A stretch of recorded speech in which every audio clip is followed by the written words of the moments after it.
සෑම දිනකටම චිරුවන් සරණයි. අපි එහෙනම් අද මේ දැනගනිමු තවත් කරුණු ටික. මේ දවස්වල අපි කතා කරන්නේ මොනවා ගැනද?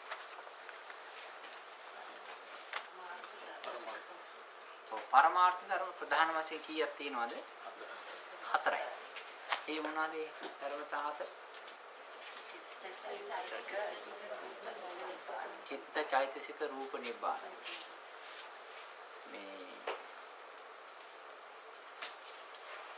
මේ දවස්වල අපි කතා කරන්නේ සිත ගැනද? ඔව්. සර්ව චිත්ත සාධාරණ ඒවා මොනවද? සර්ව චිත්ත සාධාරණ කියලා කියන්නේ චෛතසික ධර්ම. අපි මේ දවස්වල කතා කරනවා චෛතසික ධර්ම. ගිය පාර කිව්වා චෛතසික ධර්ම ඔක්කොම කීයකට පැදිනවද? ගොඩවල් එතන කීයක් වෙනවද? චෛතසික ධර්ම ඔක්කොම කීයක් තියෙනවද? චෛතසික ධර්ම කියලා කියන්නේ චිත්ත ගති. හිතේ පහළ වෙන ස්වභාව. හැබැයි හිත නෙවෙයි. ඔව්. චෛතසික ධර්ම සියල්ලම තියෙනවා 52ක්. ඒ චෛතසික ධර්ම 52 කොටස් වලට එනවා කොටස් 4කට බෙදෙනවා. ඒ කොටස් 4 තමයි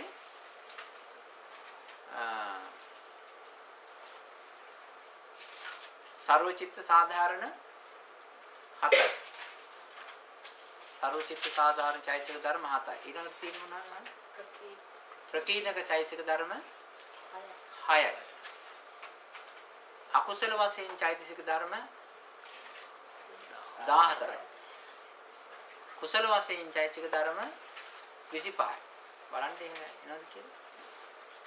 52ක් ආවද? හරිනේ නේ? හරි. එතකොට ඔය සර්වචිත්ත සාධාරණ 7යි ප්‍රකීර්ණක චෛතසික ධර්ම 6යි අකුසල චෛතසික ධර්ම 14යි කුසල චෛතසික ධර්ම 25යි. ඔය 52. දැන් අපි මේ චෛතසික ධර්ම පිළිබඳව අපි හොඳට දැනගන්න. හොඳට තේරුම් අරගෙන ඉන්න ඕනේ. මේ වගේ තියෙනවා එක්තරා කෘත්‍ය ගුණයක්. මේ චෛතසික ධර්ම හිතක පහළ වුණාම ඒ හිත කරන වැඩේ නෙවෙයි ඒ චෛතසිකේ කරන්නේ. හිත කරන වැඩේට පොඩි උදව්වක් දීගෙන තමන් වෙන වැඩක් තමයි කරන්නේ. ඒක නිසා මේ හැම චෛතසිකයකටම මානසික ධර්මයකටම තිබෙනවා විශේෂිත ක්‍රියා හැකියාව. විශේෂිත කෘත්‍ය ගුණයක් තියෙනවා. ඒක මහා පුදුම අමුතු දෙයක්. අපි කසායයකට ඔය බෙහෙත් ද්‍රව්‍ය එහෙම දැම්මන් පස්සේ ඒකේ තියෙනවා මහා සම්භාරයක් තියෙනවානේ. සමහරට තිත්ත රහක් තියෙනවා. ඊට ඇඹුල් රහකුත් තියෙනවා. කහට රසකුත් තියෙනවා. වතුර ගතියකුත් තියෙනවා. පැණි රහ ගතියකුත් තියෙනවා. එතකොට මේ හැම රසයක්ම අපිට එක එක රහ තමයි ඒ හැම රහක්ම වෙන රස තියෙනවා. අපිට එක වෙලාවකට එක රසයක් ඇඹුල් හරි තිත්ත හරි දැනු දෙනවා. ඒ වගේ මේ මානසික ධර්ම චෛතසික ගති චෛතසික ධර්ම ඒ සියල්ලක්ම ඒකව හැම එකටම තියෙනවා. ඒවට ආවේනික වෙච්ච විශේෂිත ක්‍රියා ගුණයක් තියෙනවා. ඒවා හිතට උදව් කරනවා. තමන් වෙනම ක්‍රියාවක් කරගෙන තමයි පවතින්නේ. ඒකට කියනවා චෛතසික මානසික ධර්ම කියලා. දැන් මේක තේරෙනව නේද? දැන් ඇත්තට චෛතසික ධර්ම කියලා කියන්නේ මොනවද? සිතේ ගති හිත කියන්නේ මොනවද? හිත කියන්නේ එක්තරා විදියක ක්‍රියා ස්වභාවය. එක්තරා විදියක ක්‍රියා ස්වභාවය. කවදාකවත් මේ හිතකට මතුවෙලා ගොඩාක් වෙලා පවතින්න බෑ. ටස් කාලා ඇති වුණා නැති වුණා. ඒ ඇති වෙලා නැති වෙන කාලෙට ඒ හිත මොකක් හරි දෙයක් කරලා දෙනවා. දැනගන්නවා. ආයෙ වෙන එකක් පහළ වෙනවා. ඔය වගේ පීලි තමයි හිත තියෙන්නේ. එතකොට ඒ මානසික ඒ පහළ වෙන හිතක් ඇතුලේ තව තියෙන පොඩි අණු හැටියට වැඩ කරන චෛසික ධර්ම. ඒ වගේ ක්‍රියාකාරී ස්වභාවයක් වෙනස්. මේක ඇටේනවන්නේ. ස්වාමීන් වහන්සේ දැන් චෛතසික මොනින්මද කියලා තෝරන්නේ තමන්ගේ එකේ තියෙන ඇල්ම ආශාව වගේ දෙයක් නෙවෙයි. ඇල්ම ආශාවත් චෛසික ධර්ම. ඩිසයිඩ් කරන්නේ කොයි චෛතසිකද කියලා තීරණය වෙන්නේ. ඇයි තීරණය කරන්නේ? නෑ දැන් ඔක්කොම චෛතසික 52ම එක කරන්නේ නෑනේ. චෛතසික ඔක්කොම දාන්න 52ම එක හිතක ඉන්නේ නෑනේ. එනයි. ඒ මොන චෛතසිකද කියලා කවුද කියන්නේ? අපි කොහොමද ඒක කරන්නේ? අපිට චෛතසික ධර්ම එහෙම අඩුවෙන් මේ ටික යන්න මේට කියලා එහෙම කරන්න බෑ. අපිට හිතවිල්ලක් හොඳ හිතවිලි හදන්න පුළුවන්. ඒ හොඳ හිතවිලි හදනකොට ඒ අවශ්‍ය කරන ටික එතනට සෙට් වෙලා එනවා. ඒක අපිට මේ එහෙම අපිට ඔපරේට් කරන්න බෑ. ඒක ඔටෝ එනවා. ඒක මානසික ධර්මනේ. දැන්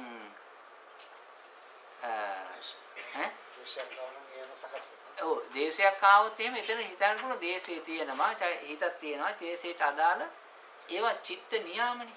ඒ කියන්නේ සිතට චිත්ත නියාමයට අනුව හිතට අදාළ ධර්මතාවයට අනුව ඒවා ඔපරේට් වෙනවා ක්‍රියාත්මක වෙනවා.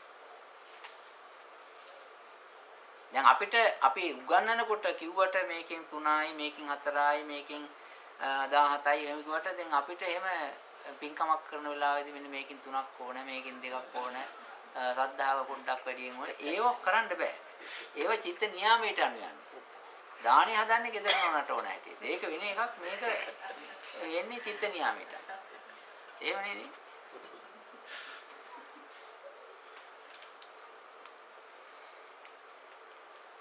අපි මේ දැන් කියලා දුන්නා මම සර්වචිත්ත සාධාරණ 7 කියලා දුන්නා ප්‍රකීර්ණ දෘෂ්ටි කියලා දුන්නා අර ගිය මාසේ ඇවිල්ලා කියලා දුන්නානේ 14ක් අකුසල 14 කියලා දුන්නා. අපි කුසල චෛතසික 25ක් තියෙන එක පිළිබඳව දැනගන්න. මේ ටික තියෙන්නේ නේ.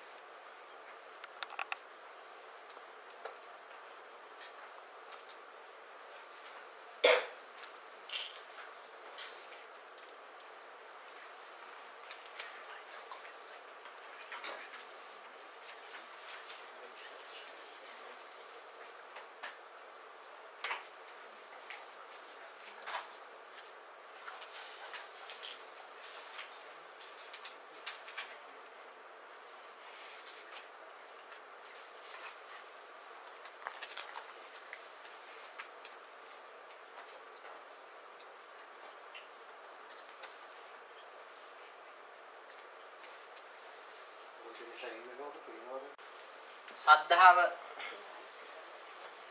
මම chart එකක් දුන්නා නේද? දීලා තියනවද?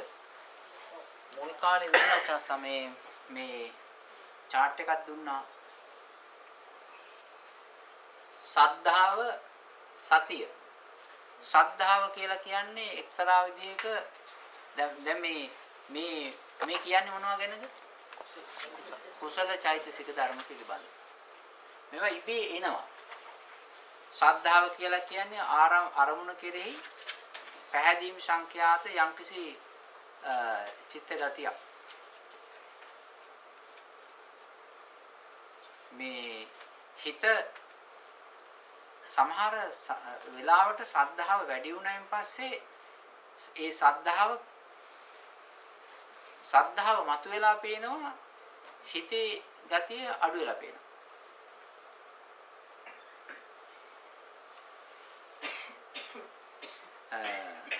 අරමුණේ පැහැදීම සාමාන්‍යයෙන් කියනකොට තෙරුවන් ගුණ පැහැදීම කියලා තමයි අපි ලොකුවට විස්තර කරනකොට කියන්නේ. නමුත් මේ අරමුණේ පැහැදීම තමයි ඒකේ නියම ස්වභාවය. තෙරුවන් කියලා කියන්නේ අරමුණක් බුද්ධ රත්නේ ගුණ අරමුණු, ධම්ම රත්නේ ගුණ අරමුණු, සංඝ රත්නේ ගුණ අරමුණු. දැන් අපි මෛත්‍රී වඩනකොට මෛත්‍රී ගුණ ආරම්භනේ. ඒ වගේ තියෙනවා අරමුණේ පැහැදෙන ස්වභාවය තමයි ශ්‍රද්ධාවේ කියලා කියන්නේ. ඒ කියන්නේ පැහැදීමේ ලක්ෂණය ප්‍රසාදයටපත් වෙන ගතිය ඒකේ තියෙනවා. ඒ ලක්ෂණය තමයි ක්‍රියාත්මක වෙන්නේ. ශ්‍රද්ධාව. මෙතන කීයක් තියෙනවද? 7ක් තියෙනවා. සත්තා සති හිරියොත්ත පළෝබාදෝ සතරමදිත්ත. මේ සතිය කියලා කියන්නේ යොමු වෙන්නා වූ ගතිය.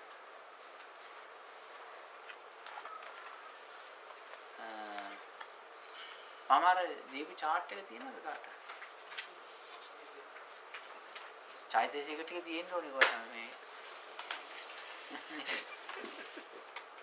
උසල චෛතසික ටික තියෙන්න ඕනේ. මෙන්න මෙහෙම එකක් හම්බුණාද?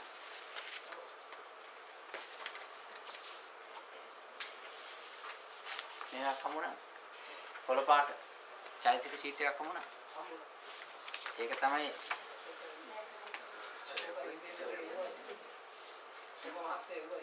ඒක නේ. ඉස්සරේ වයි පාර කියනවා.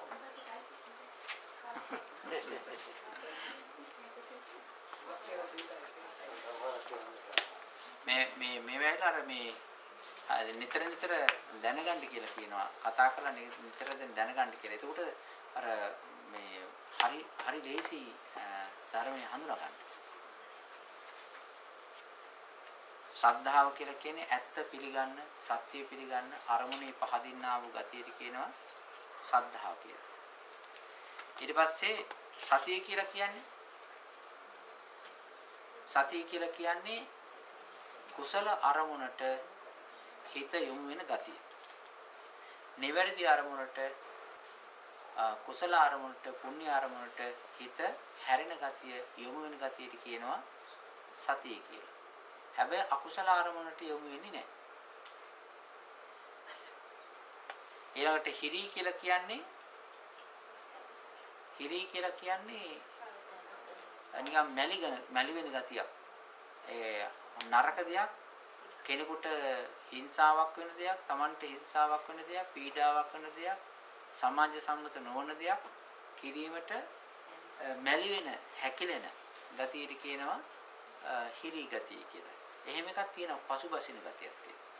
ඒ එක්කම එනවා නිකන් මම මේ දේ කරොත් එහෙම මේ වගේ දෙයක් මට වෙයි කියලා නිකන් අර පනිෂ්මන්ට් එකට බය ගතියක් එනවා. ඒකට කියනවා උත්ප්පී ස්වභාවය කියලා. මේ ටික හොඳට තියෙන්න ඕනේ. කියන්න බලන්න සද්ධාව, සති, හිරි, උත්ප්ප, අලෝභ, අදෝස, తත්‍ර මඤ්ඤත්තත. තව තියෙනවා යුගල මේ අලෝභ කියලා කියන්නේ ඇලෙන්නේ නැති ගතිය. මේ ලෝභයේ තියෙනවා ගතියක් හරියට කාගෙන යනවා. අරමුණට තදට කාගෙන යනවා. හැබැයි අලෝභයේ තියෙන්නේ අරමුණේ ගිහිල්ලා ඉන්නව ඇලෙන්නේ නැහැ. එහෙම ස්වභාවයක් තියෙනවා. අරමුණේ ඉන්නවා. හැබැයි ඇලෙන්නේ ඇලෙන්නේ නැති ගතිය තමයි අර අලකොලයක් තියෙන්නේ. අර අලකොලේට නිලුම් පොලේට වතුර වැටෙනාන් පස්සේ ඇලෙන්නේ නැහැ කියලා කියන්නේ. ඒ වගේ නොවැළී ඒ අරමුණේ පවතිනා වූ ගතියට තමයි කියන්නේ අලෝභය කියලා. අරමුණේ සිට නොඇලෙන ගතිය. අදෝස කියලා කියන්නේ අරමුණේ නොගැටෙන ගතිය. తත්‍ර මඤ්ඤත්තාවය කියලා කියන්නේ උපේක්ෂා සහගත ස්වභාවයක්. ඒක ඇවිල්ලා හරි ගානට වැඩි එක්කෙනෙකුටවත් මේ වැඩියෙන් වැඩ කරන්නට නොදී සමෝපවත්තන්නාව ගතියට කියනවා తත්‍ර මඤ්ඤත්තා ගුණය කියලා. මේ චෛතසික ධර්ම 7ක් මෙතන තියෙනවා. තව තියෙනවා යුගල ගතියක්. මේ ටික හැම එක්කිනාටම ෂීට් එක තිබුණා නම් හරි හොඳයි නේ. හැම එක්කිනාටම පොලියක් දුන්නා මම දැක්කා මේ කට්ටිය මේ මහ ලොකු ෆයිල්ස් හදාගෙන තිබුණා. නේද?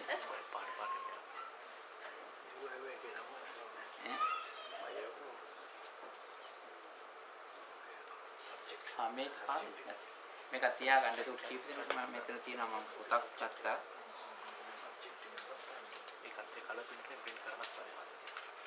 කලර් print එක නැත්නම් identify කරන්න බෑ. ඔය පොළ පාටට දාලා තියෙන කුසල. මේ හැම දෙයකටම තියෙන ලක්ෂණයක්. අපි හිත ගත්තම මෙහෙම අපි මේක කියමු හිත කියලා.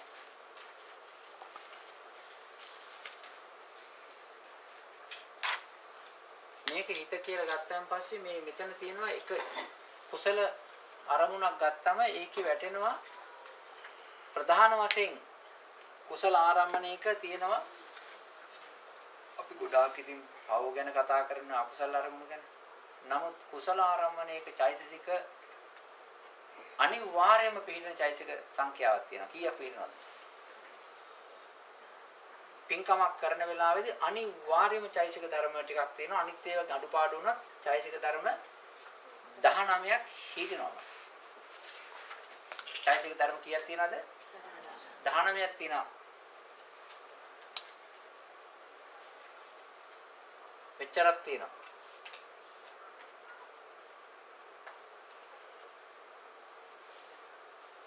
මේ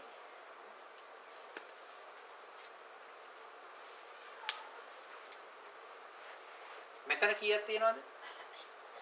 7යි. මේ 7යි තව තියෙනවා යුගල චෛතසික ටිකක් ඒ ටික කියනවා මේ ටික බලා ගන්න කාය පස්සද්ධිය චිත්ත පස්සද්ධිය කීයක්ද?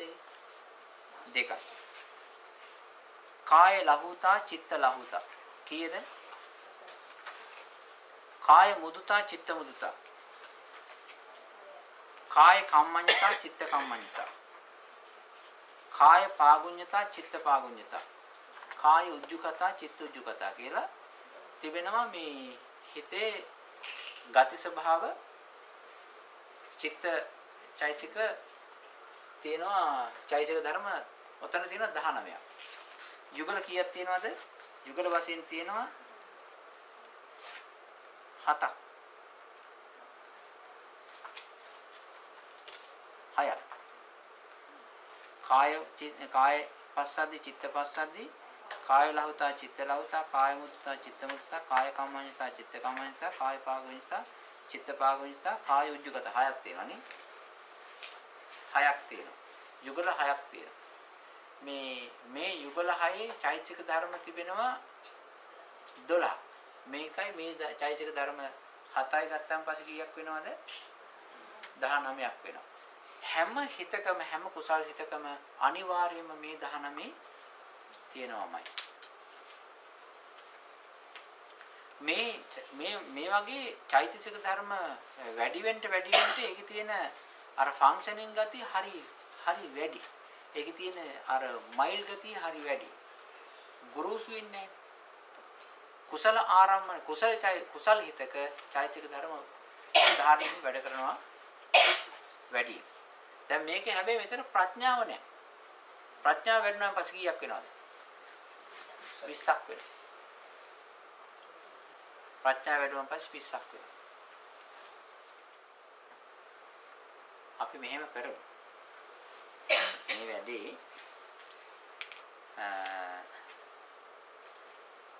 ඉස්සර වෙලා මේ පින්වතුන්ට තියෙන ප්‍රශ්න එහෙම තියෙනවා නම් අහන්න බලන්න. අපි ඒකට අනුකූලව මම ධර්ම මේක ටික විස්තර කරන්නම්. මේකේ තියෙන හැම එකේම ලක්ෂණයක්. ඒ ලක්ෂණෙත් අනිවාර්යයෙන්ම කියලා දෙන්න ඕනේ. භාවනා කරන්න ඕනේ මේකත් අනිවාර්යයෙන්ම කියලා දෙන්න. එතකොට හිත හඳුනන්න ලේසි. තව එකක් තමයි අපිට සමහර අවස්ථාවලදී සමහර චෛතසික ධර්ම තිබෙනවා.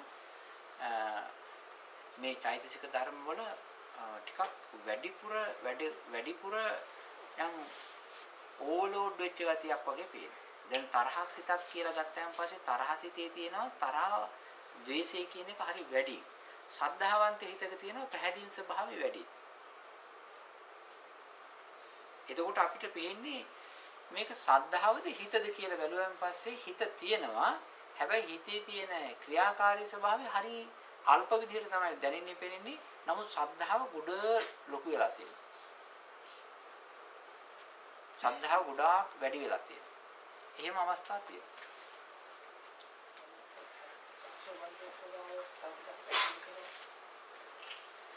තත්‍ර මජ්ජිතතාවය ඒක හරි.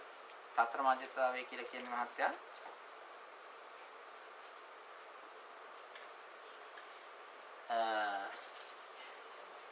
දැන් අපි මෙතන 19ක් තියෙන චෛතසික ධර්ම 19ක් තියෙනවනේ.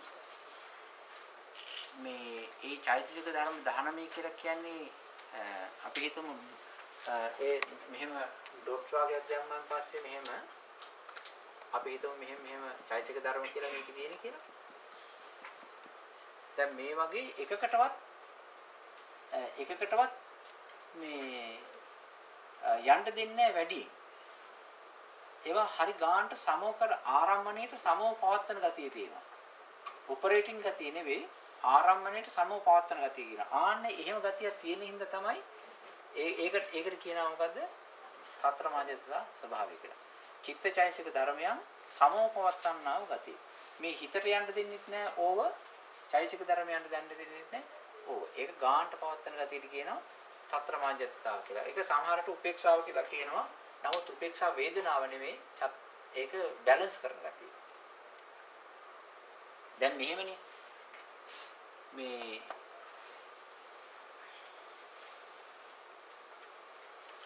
අපේ තේ එහෙම මොනකොට තියෙනව නේද මේ බැලන්ස් කරන ගතියක් තියලා නේද මහත්තයා?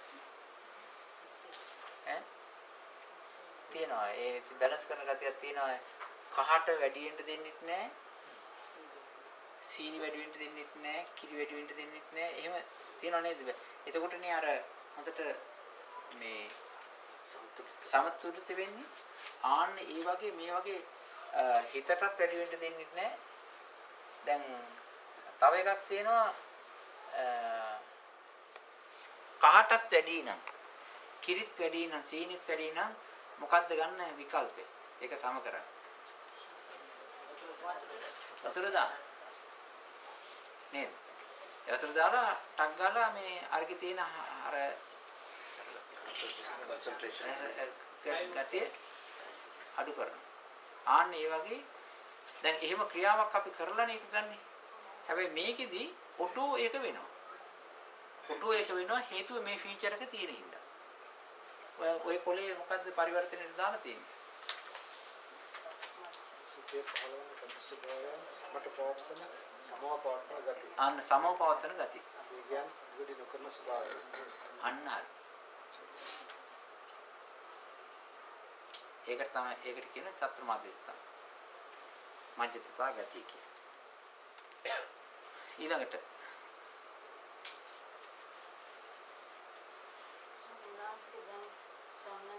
සති සිහිය හිතේ ගතිය ශ්‍රද්ධාව වැඩි වෙන්න පුළුවන් හිතේ ගතියට වඩා කියලා. ඒක තමන්ට දැනගන්න පුළුවන් එකක්ද? ඔව්.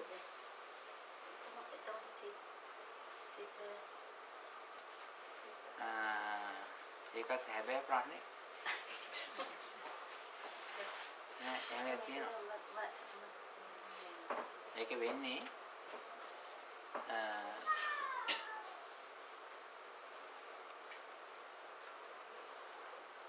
හැබැයි ඒක එහෙම හිතිය යුතුයි. ඒක වෙන්නේ මෙහෙමයි.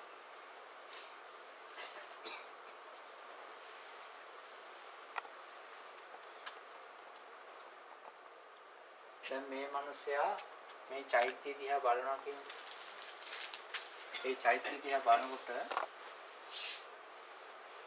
මේ හිතෙන්නේ එයා චෛත්‍ය දැනගන්නේ මේ ඇහැ ආධාරක ඇහෙන් චෛත්‍ය දැනගන්න බෑ. හැබැයි චෛත්‍ය පැත්තට මේ හිත යන්නේ ඇහැ තුලින් නේද? හිතේ තියෙන ප්‍රධාන ලක්ෂණය මොකද්ද? හිතේ තියෙන ප්‍රධාන ලක්ෂණය මොකද්ද? දැනගන්න ගැතිය. හරිනේ? දැනීම.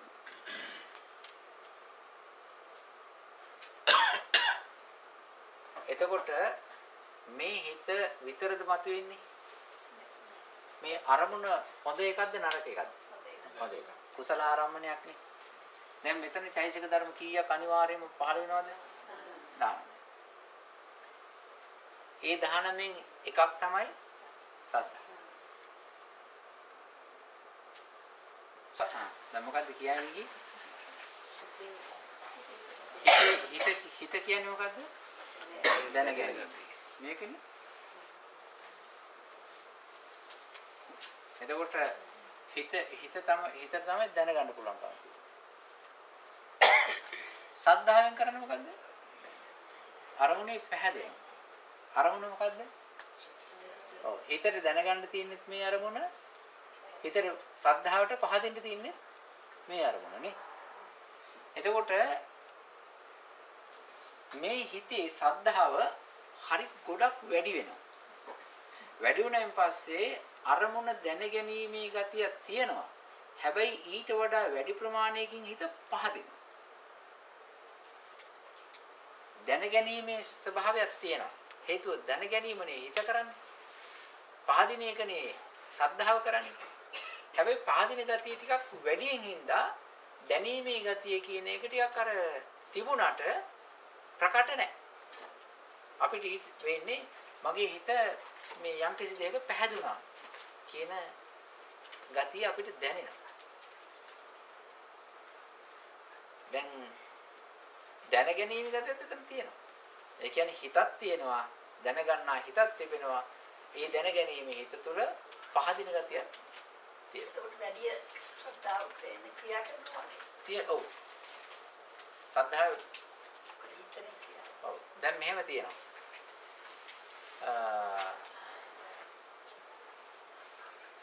දැන් අපි චෛත්‍ය දිහා බලාගෙන ඉන්නවනේ. චෛත්‍ය දිහා බලාගෙන ඉනකොට අපිට චෛත්‍ය දැනෙනවනේ. එතකොට අපි හිතමු ශ්‍රද්ධාව අඩුයි කියලා. ශ්‍රද්ධාව තියෙනවා.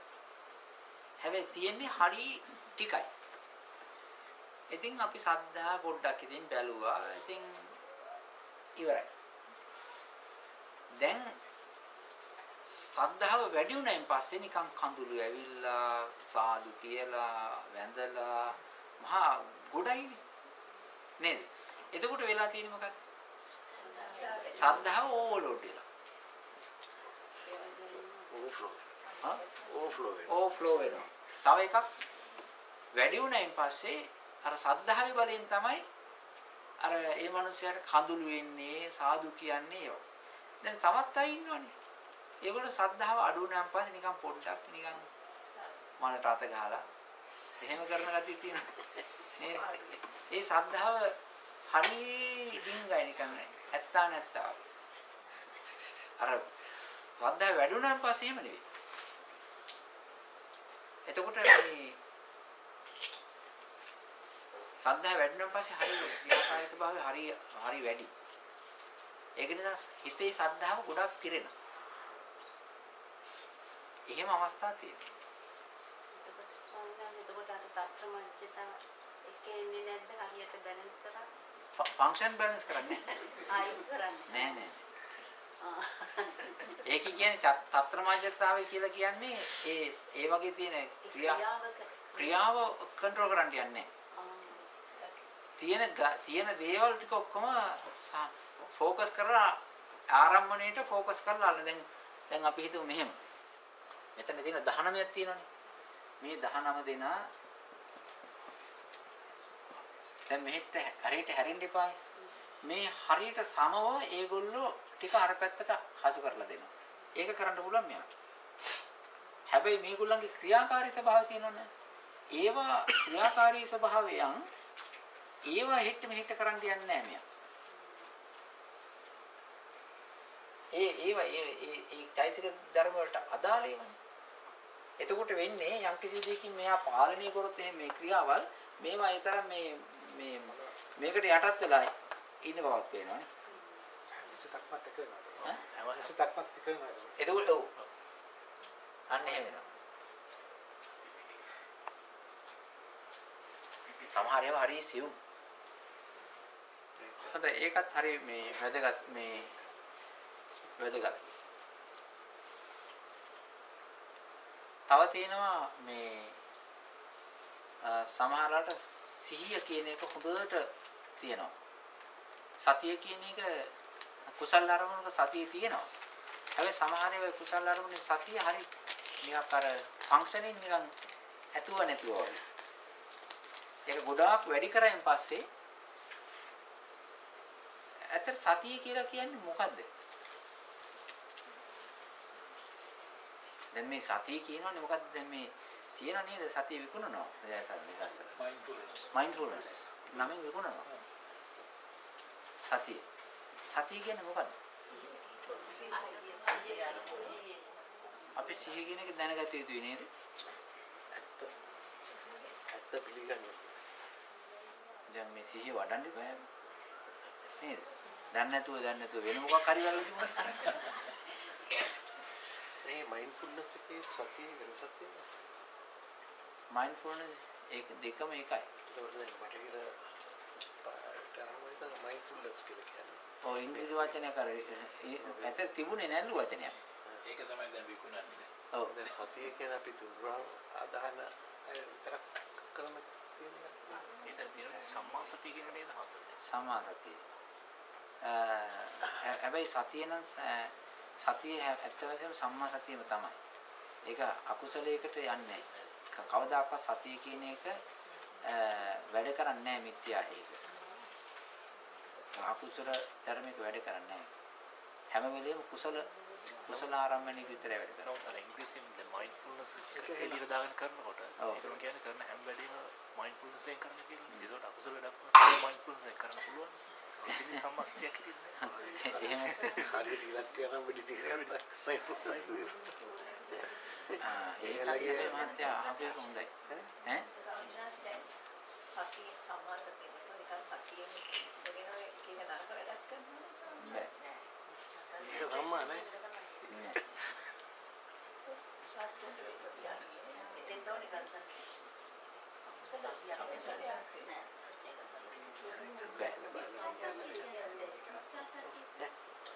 මිච්ඡා සතිය කියලා එකක් නැහැ. මිච්ඡා සතිය කියලා වචනේ තියෙනවා. මිච්ඡා සතිය කියලා ෆීචර් එකක් නේ.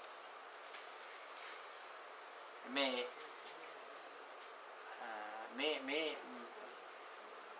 කුසල චෛතසික ධර්ම කීයක් තියෙනවද? 25ක් තියෙනවා. ඒ කුසල චෛතසික ධර්ම 25න් එකක් තමයි සතිය කියලා කියන්නේ.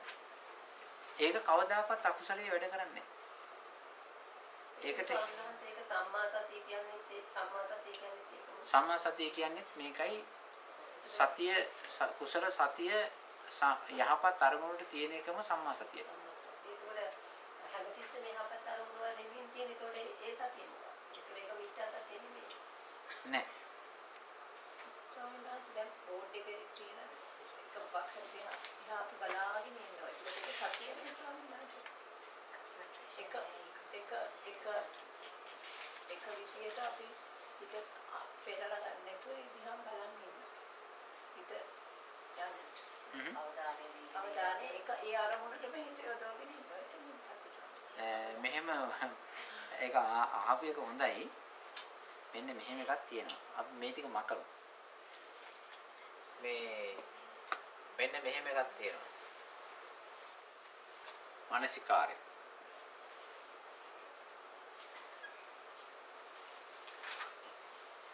විතක්කය.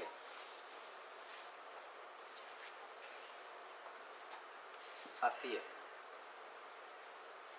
මේවා ටික පටලැවෙනවා. මේවා ටික මානසිකාරය, විතක්කය, සතිය.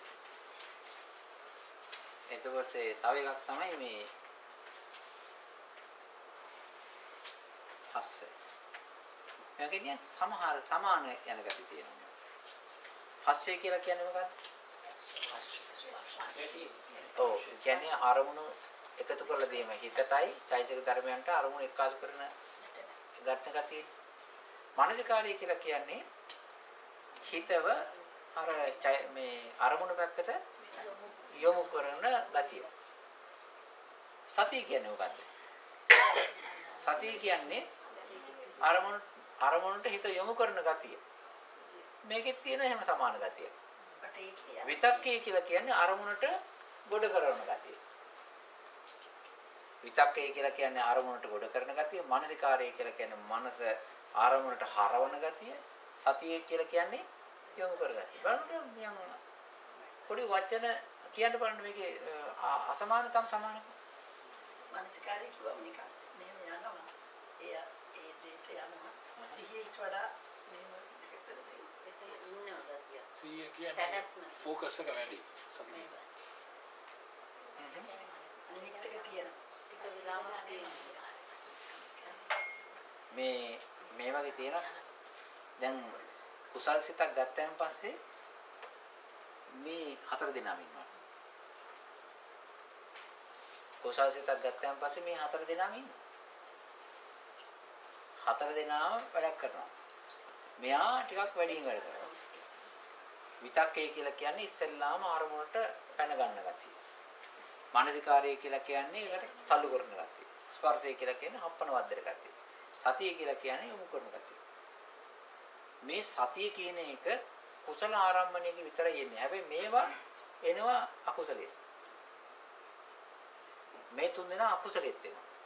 ආවන් පස්සේ මේ තුන් දෙනා අකුසලයේ ඉන්නකොට මිනිස්සුන්ට තේරෙන්නේ මෙයත් මේකේ ඇතේ කියලා. කියන්නේ සතිය කියන එකත් ඒකේ ඇතේ කියලා තමයි හිතන්නේ. ඒක නිසා මෙයාගේ නම දාගන්න මේ එකට. ඊට පස්සේ කියන මිච්ඡා සතිය කියලා. ගැළපෙනවද? සාධාරණද? ඒක නිසා මේ වගේ සමහර ක්‍රියාකාරක හරි ටිකක් කිට්ටු යනවා. මේ සතිය කියන එක ඇවිල්ලා යොමු කිරීම.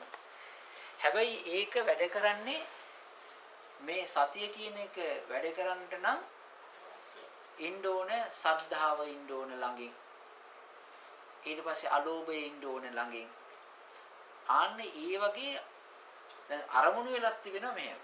අරමුණු වෙලක් තිබෙනවා සමහර අරමුණු ලෝභ සහගතයි. සමහර අරමුණු ද්වේෂ සහගතයි. සමහර අරමුණු ඇවිල්ලා මේ ඇලීමක් ඇති වෙන්නේ නැහැ. දැන් අපි අරමුණු තුනක් ගත්තොත් එහෙම අරමුණු තුනක් ගත්තොත් එහෙම මේක ඇවිල්ලා ද්වේෂ සහගතයි. මේ අරමුණ ඇවිල්ලා ලෝභ සහගතයි. අදාළ මෙහෙම.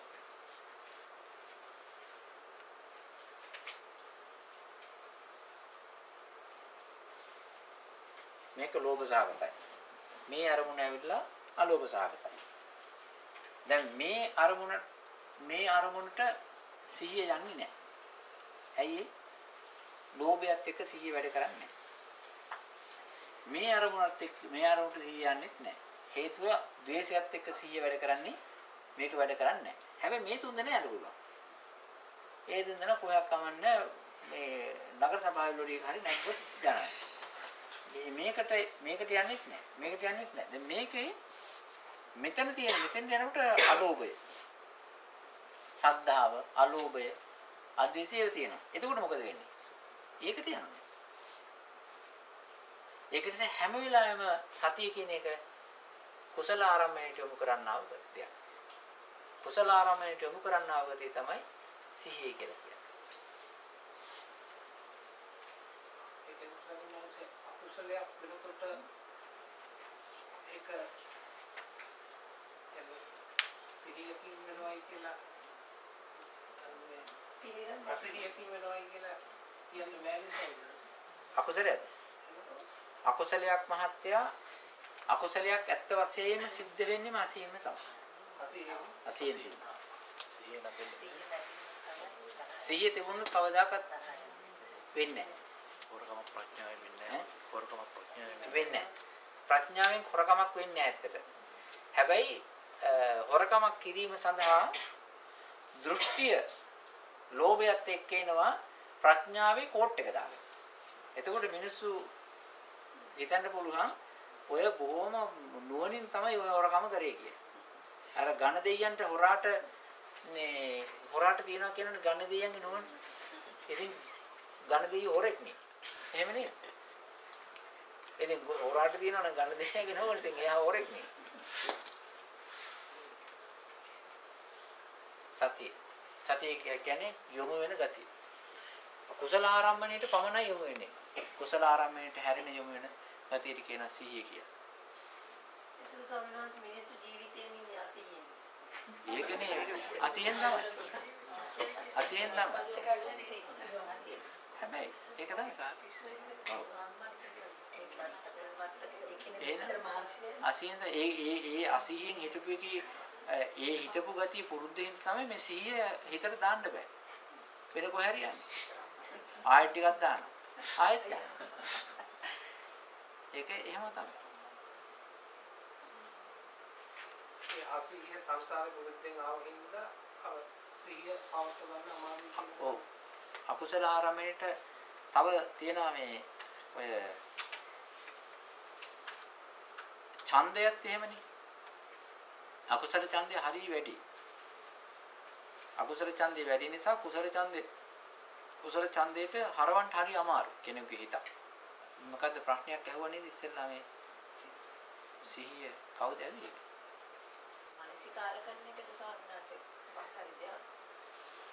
බලාගෙන සතියෙන් නෙමෙයි.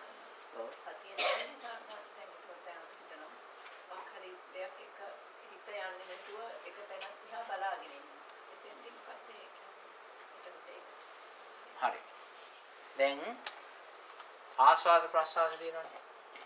ආස්වාස ප්‍රස්වාස ඇවිල්ලා ආස්වාස ප්‍රස්වාස දිහා බලාගෙන ඉන්නකොට ආස්වාස ප්‍රස්වාස ඇයි කුසල් වෙන්නේ? ඒක කුසල් වෙන්නේ ආස්වාස ප්‍රස්වාස ඇවිල්ලා ලෝභ හිතක් පහළ වෙනවද? නෑ. ද්වේෂ හිතක් පහළ වෙනවද? නෑ. ඒක නිසා මධ්‍යස්ථයිනේ.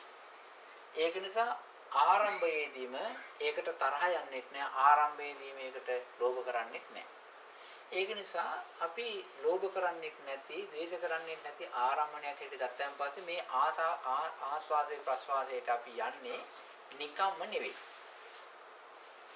මේකේ වටිනාකම දේශනා කළ තියෙන බුදුරජාණන් වහන්සේ. ඒ නිසා ඒ බුදුරජාණන් වහන්සේ දේශනා කරපු බුදුරජාණන් වහන්සේ බුදු වෙන්නත් පාවිච්චි කරේ මේකයි කියන හැඟීමකුත් එක්ක තමයි යන්නේ. නිකන් යන්නේ නැහැ. එතකොට මෙතෙන්ට අපිට මේ හුස්ම අපි නිකන් උදේ ඉඳලා හැන්දෑව වෙනකන් ගත්තට දැන් මේ භාවනාවකට යනකොට යන්නේ නිකම්ම නෙවෙයි. මේක භාවනා අරමුණක්, හොඳ අරමුණක්, දියුණු වෙන්න පුළුවන් අරමුණක් කියන හැඟීමත් එක්ක. එතකොට නිකන් 아무තු ප්‍රසාදයක් තියන නේද මේක? ඒකේ 아무තු හැඟීමක් තියෙනවා. ආන්නේ හැඟීමෙන් මෙතෙන්ට 100 දාපු ගාම ආන්නේ ඒ ටික සම්මා සතිය වෙනවා. යහපත් සතියක් නේ. එතකොට එහෙම බලනකොට තමයි මේක සමහර වෙලාවට තියෙනවා මේ ඒක දැන් මේක වැටහෙන්නේ නැත්තම් කෙනෙකුට ඊට පස්සේ යාට ගැටීමක් ඇති වෙනවා. ඒ ගැටීම ඇති වෙන්නේ මේක සම්බන්ධයෙන් නෑ. නොවැටහීම සම්බන්ධයෙන් ගැටීම ඇති වෙනවා. දැන් මේ ආනාපාන සතිය. මේක හැබැයි කුසල ආරම්භණයක් හොතට වෙන්නේ මේක දියුණු වෙලා ගිහිල්ලා අවසානයේදී මෙයාගේ හිත හතරවෙනි ධානයට එහෙම යනකොට මෙයාට මේක නැහැ. හතරවෙනි ධානයට යනකොට එයා ධානයේ ඉන්නවා. ආස්වාසයට කරන්නේ. මොකක්වත් නැහැ. පොඩ්ඩක්වත් නැහැ. දැන් මෙයාගේ හිත නිකන් නැවතුණා වගේ වෙයි තියෙනවා. ඒ තත්ත්වයට ගෙනාවේ මොකද්ද? හිත ගෙනාවේ මෙන්න මේ අරමුණ නිසා. ඒක නිසා කුසල අරමුණක්. දැන් ඕක ඉන්න මේ සමහරු මම හිතන්නේ හතරේ ධානයට යන්න බයත් ඕක හින්දා. පණ නැති. නෑ ඒක ඇවිල්ලා මේ ආස්වාස ප්‍රාස්වාස වැඩ කරේ නැතුවට මේ එයාගේ ප්‍රාණ ජීවිතින්ද්‍රිය නැතිලා යන්නේ. ඒක තියෙනවා. හරි තදබල සමාධියක් තියෙනවා.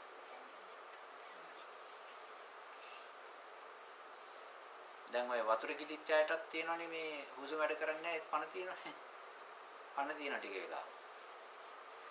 චතුත්ථ ධානයට ගියාන් පස්සෙත් පැය 2 3 4 වෙහින්න පුළුවන්. හුස්ම වැඩ කරන්නේ නැහැ පණ තියෙනවා. නිරෝධ සමාපත්තියට සමවැදුනම හුස්ම වැඩ කරන්නේ නැහැ පණ තියෙනවා. හිතත් නවතිනවා නේද හම්බුනේ.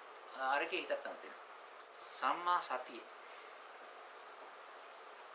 සම්මා සතිය වෙන්න නම් තව තියෙන්න ඕනේ මූලික ධර්ම තියෙනවා. සම්මා දිට්ඨියෙන්න ඕනේ. සම්මා සංකල්පයෙන්න ඕනේ. සම්මා වාචාව තියෙන්න ඕනේ. නේද? සම්මා කම්මන්තේ තියෙන්න ඕනේ. ආජීවය තියෙන්න ඕනේ. වායාමයේ තියෙන්න ඕනේ. ඒ ටික එක්ක එනකොට තමයි සම්මා සතිය වෙන්නේ. ඔව්. සම්මා සති සම්මා සමාධි අවසානයේ. එතකොට මේවා හැබැයි මේ දැන් ඔය දේශනාවේදී එහෙම එක එක දාලා තිබුණාට මේවා හැම එකෙම ඔවුනොවුන්ට ප්‍රති වෙන ස්වභාවයක් එකට ක්‍රියාකාරී වෙන ස්වභාවයක් තියෙනවා.